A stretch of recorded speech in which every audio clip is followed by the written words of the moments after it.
जय श्री कृष्णा दोस्तों, मैं आज आपके सामने कुछ कोटेशन लेकर के आई हूँ भगवान श्री कृष्ण की।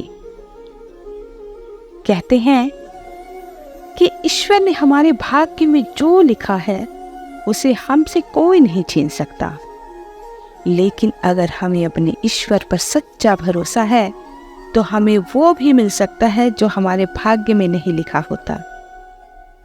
इंसान का मुश्किल वक्त उसके लिए एक दर्पण की समान है जो हमारी क्षमताओं का दर्शन हमें करवाता है। कहते हैं कि वो दिन मत दिखाना कान्हा कि हमें खुद पर गुरूर हो जाए, रखना अपने दिल में इस तरह कि जीवन सफल हो जाए। इंसान का मुश्किल वक्त उसके लिए एक दर्पण की तरह होता है, लेकिन हमें क्षमताओं का पता तब चलता है जब वह मुश्किल दौर हमारे सामने आता है। हम उन क्षमताओं के जरिए अपने मुश्किल वक्त को टाल सकते हैं। इस पूरे ब्रह्मांड में ऐसी कोई ताकत नहीं है जो इंसान की इच्छाओं की पूर्ति कर सके, क्योंकि इंसान की इच्छाएं एक समुद्र के समान होती हैं जिसे कभी भी भरा नहीं जा सकता। आपकी एक इच्छा पूरी होती है तो उसके साथ साथ दूसरी नई इच्छा जन्म ले लेती है, और ये सिलसिला ऐसे ही चलता रहता है। मानव की इच्छाओं का अंत तो कभी होता ही नहीं। कहते हैं कि जो दूसरों की तकलीफों को समझते हैं, जिनमें दया भाव है, दिल से अच्छे हैं, उन्हें दोबारा जन्म लेना नहीं पड़ता। पार्थ, अगर कोई मनुष्य हमारे साथ बुरा कर रहा है तो उसे करने दो, ये उसका कर्म है और समय उसके कर्म का फल उसे जरूर देगा। लेकिन हमें कभी भी किसी के साथ बुरा नहीं करना चाहिए, क्योंकि यही हमारा धर्म है। आपने देखा होगा कि एक बिच्छू जिसकी प्रवृत्ति है डंक मारना है, अगर उसको आप बचाने जाएंगे तो वो आपको डंक मारेगा, क्योंकि उसकी प्रवृत्ति डंक मारने की है, और मनुष्य की प्रवृत्ति उस पर दया भाव की है। तो उसी प्रकार भगवान श्री कृष्ण ने मनुष्य के लिए ये शब्द कहे हैं कि हम मनुष्य के साथ कितना भी बुरा हो वो उसका कर्म है, लेकिन आपका जो कर्म है, आपका जो धर्म है, आपको बुरा नहीं करना है किसी के साथ। दुष्ट लोग अगर समझाने मात्र से समझ जाते तो यकीन मानो महाभारत कभी नहीं होता। श्री कृष्ण भगवान कहते हैं कि श्री कृष्ण कभी भी हमारा हाल नहीं पूछते, पर वो हमारी सब खबर रखते हैं। श्री कृष्ण अपने सच्चे भक्तों पे हर घड़ी नजर रखते हैं। भगवान श्री कृष्ण के बारे में लिखा है कि जो हुआ वो अच्छा हुआ, जो हो रहा है वो भी अच्छा हो रहा है, जो होगा वो भी अच्छा ही होगा। तुम भूत का पश्चाताप ना करो पार्थ, भविष्य की चिंता करो, वर्तमान में जियो। भगवान श्री कृष्ण आगे कहते हैं कि अगर आप जीवन में असफल होते हैं तो आपको दोबारा प्रयास करने में कभी नहीं घबराना चाहिए, क्योंकि जब आप दोबारा प्रयास करते हैं तो आपकी शुरुआत सुनने से नहीं बल्कि आपके अनुभव से होती है।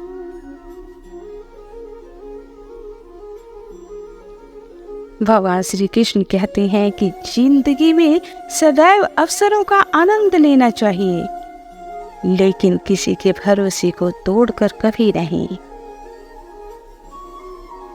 इस संसार में मनुष्य किसी भी रूप में बड़ा नहीं होता, बल्कि मनुष्य के पीछे जो ताकत खड़ी होती है वो ज्यादा बड़ी होती है।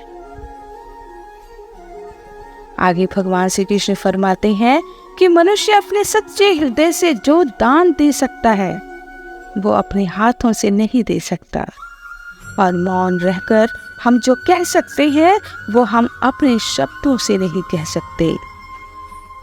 आगे भगवान श्री कृष्ण कहते हैं कि अंतकाल में जो मनुष्य मेरा स्मरण करते हुए अपने देह का त्याग करता है वो मेरी शरण में आता है।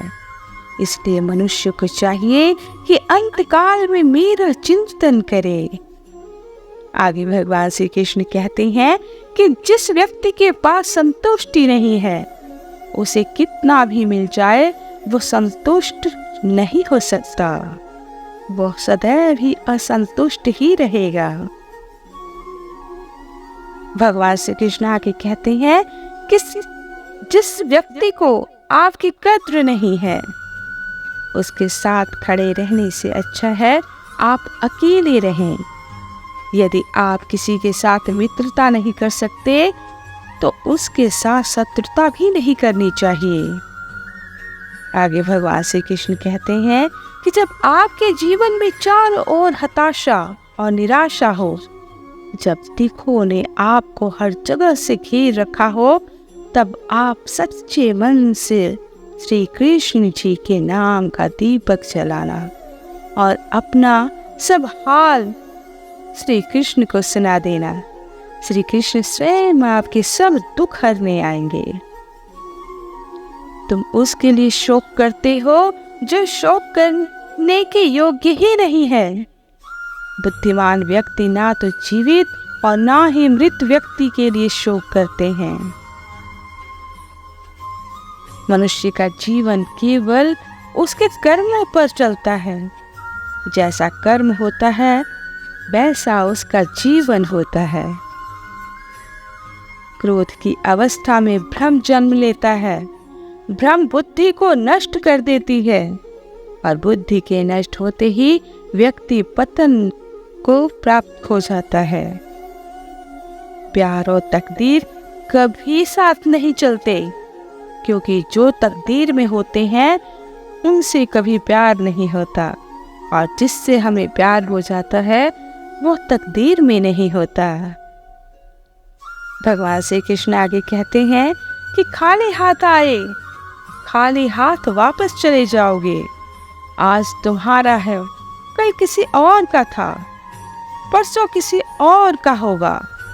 तुम जिसे अपना समझकर मगन हो रहे हो, बस यही प्रसन्नता तुम्हारे दुखों का कारण है। व्यापार से पहले व्यवहार और भगवान से पहले माता पिता को पहचान ले तो जिंदगी में कभी कोई कठिनाई नहीं आएगी। आगे भगवान श्री कृष्ण कहते हैं, फल की अभिलाषा छोड़कर कर्म करने वाला पुरुष ही अपने जीवन को सफल बनाता है। स्वार्थ से रिश्ते बनाने की कितनी भी कोशिश करें वो कभी नहीं बनते और प्रेम से बने रिश्तों को कितना भी तोड़ने की कोशिश करें वो कभी नहीं टूटते। जीवन में समय चाहे जैसा भी हो, परिवार के साथ रहो। सुख हो तो बढ़ जाता है, दुख हो तो बढ़ जाता है। आगे भगवान श्री कृष्ण कहते हैं कि जब आप प्रभु के साथ जुड़ जाओगे तो आपकी परीक्षा प्रारंभ हो जाएगी।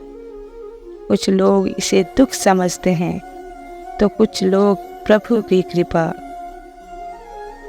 बुरे कर्म करने नहीं पड़ते, हो जाते हैं, और अच्छे कर्म होते नहीं, करने पड़ते हैं। भगवान श्री कृष्ण आगे कहते हैं कि अहंकार मत कर। किसी को कुछ भी देकर क्या पता तो दे रहा है या पिछले जन्म का कोई कर्जा चुका रहा है। आगे भगवान श्री कृष्ण कहते हैं कि अहंकार मत कर। किसी को कुछ भी देकर क्या पता तो जो दे रहा है या पिछले जन्म का कर्जा चुका रहा है।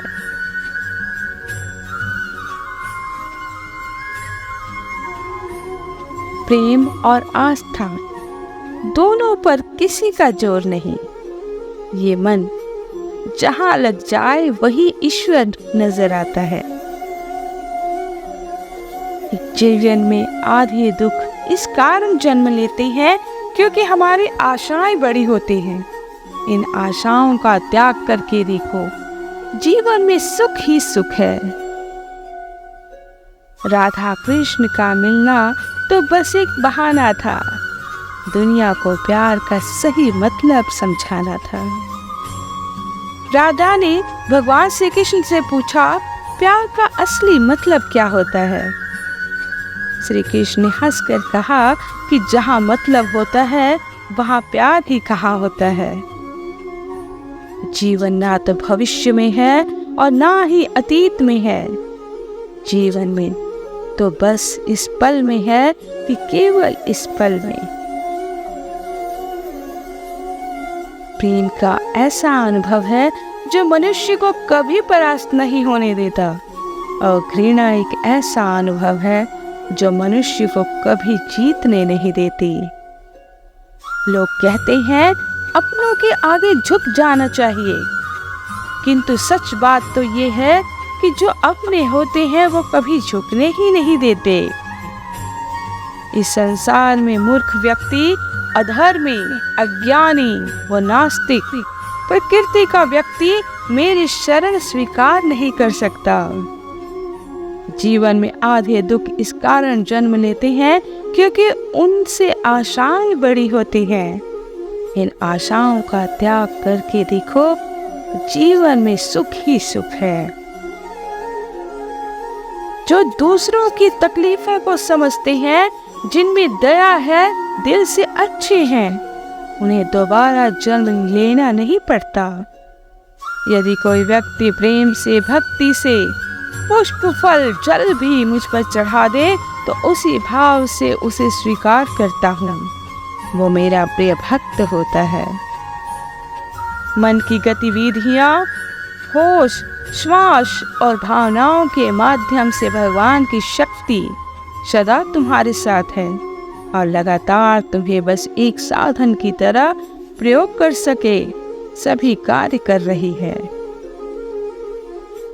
भगवान श्री कृष्ण अर्जुन को कहते हैं कि हे अर्जुन, आत्मा न तो जन्म लेती है, न कभी मरती है, और ना ही इसे कभी जलाया जा सकता है, ना ही पानी इसे गीला कर सकती है। आत्मा अमर और अविनाशी है। अंतकाल में जो मनुष्य मेरा स्मरण करते हुए देह त्याग करता है, वो मेरी शरण में आता है। इसलिए मनुष्य को चाहिए कि अंतकाल में मेरा चिंतन करे। प्रहलाद जैसा विश्वास हो, भीलनी जैसी आस हो, द्रौपदी जैसी पुकार हो, मेरा जैसा इंतजार हो, तो कृष्ण को आना ही पड़ता है। जब हम स्वयं के जीवन के शिल्पकार हैं, तो चलो हम अपनी मुश्किलों को हराते हैं, जीवन में फिर से मुस्कुराते हैं। जो मन को नियंत्रित नहीं करते, इनके लिए वो मन शत्रु के समान कार्य करता है। आत्मज्ञान की तलवार से काटकर अपने हृदय से अज्ञान के संदेश को अलग कर दो। अनुशासित रहो। मान, अपमान, लाभ, हानि, खुश हो जाना या दुखी हो जाना, ये सब मन की अवस्था है, मन की शरारत है। लोग आपके अपमान के बारे में हमेशा बात करेंगे। सम्मानित व्यक्ति के लिए अपमान मृत्यु से भी बदतर है। अगर तुम अपना कल्याण चाहते हो तो सभी उपदेशों, सभी धर्मों को छोड़कर मेरी शरण में आ जाओ, मैं तुम्हें मुक्ति प्रदान करूंगा। उससे मत डरो जो वास्तविक नहीं है, ना कभी था ना कभी होगा। जो वास्तविक है वो हमेशा था, उसे कभी नष्ट नहीं किया जा सकता। किसी और का काम पूर्णता से करने से कहीं अच्छा है कि अपना काम करें, भले ही उसे अपूर्णता से करना पड़े।